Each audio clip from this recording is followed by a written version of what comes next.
Hello, my name is Paul Angelone. I'm a Senior Director with Advisory Services Program, and I'm joined by David Greensfelder. Hi, David. Hi, Paul. How are you? I'm doing great. Can you tell me a little bit about what you do and your expertise? So I do urban planning and economics, where almost always there's a significant retail component to the project. So I consult for cities, I consult for individual property owners, and I consult for institutional property owners. I've also been a developer for many years, both on staff running corporate real estate programs and on my own. And about how many panels have you been on? So I've been on 4, and all over the country, from the East Coast and McKees Rocks, which is Pittsburgh and Washington, D.C., and the Midwest in Kansas City and rural Louisiana. And why do you say yes when we ask you?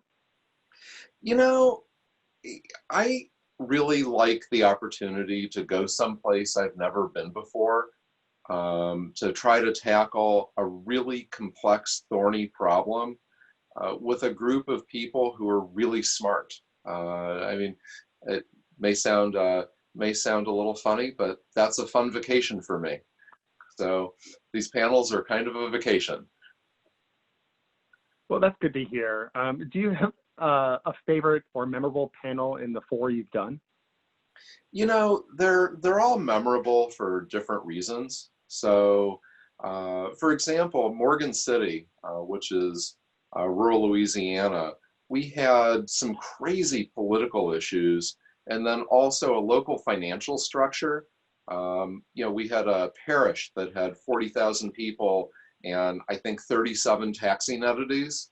But then we also ultimately were dealing with resiliency, and people most often associate resiliency with climate change, but we ended up thinking about it in much different terms. And I think that was very helpful to the recommendations that we made. And that was completely different, for example, than the Rock Creek West panel in Washington, D.C., where we were trying to figure out how to put affordable housing in the most affluent area of Washington. It was an area that I've been familiar with my entire life, and to be able to go back and address an equity issue, I found really meaningful.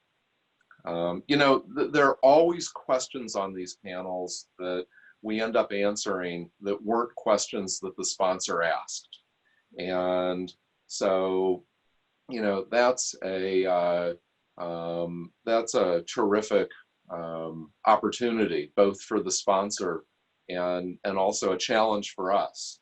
And also, I think that in some ways, and I don't mean to sound corny here, all my children are my favorite children, but it's the connection with the other panelists. And in some ways, they're all favorites because of the people that I've had the opportunity to meet along the way.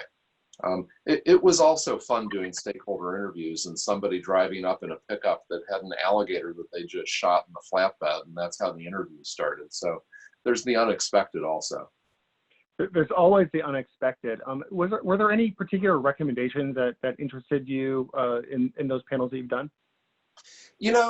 Kansas City was particularly interesting. There were a lot of politics going on, both, on the sponsor city level, and then also that we had to sort through as we were working on the project. And ostensibly, the panel was about land use and land reuse. At the end of the day, I think that the most poignant recommendations we made were about de facto redlining that existed in the study area, and recommendations about how important it is to break down racial barriers, and that was really one of the first things that should be addressed on that particular project. Well, thank you. And do you have any final thoughts? It is an intense week, and we all have busy lives and busy jobs, and you know, we do find time to return emails and answer phone calls, but there isn't a lot of it. But you know, to be able to take some time off and let yourself have the opportunity to you know, do something meaningful that really contributes to a local community. It's so nice when even years after a panel, we'll get an email from a sponsor or from you, Paul, telling us about something that's happened that's a direct result of recommendations that we made. So it's a great way to contribute in a meaningful way to communities, and it's also a great way for sponsors to get really thorny issues addressed, but not have to take the heat necessarily for saying what needs to be said themselves. That, you know, we all get to leave at the end of the panel, so we get to say things that people who stay don't necessarily get to say, and that can be an incredible benefit for a sponsor. Well, thank you so much for sharing about your panel experience, David, and I hope you have a good rest of the day. Thanks very much. You too, Paul.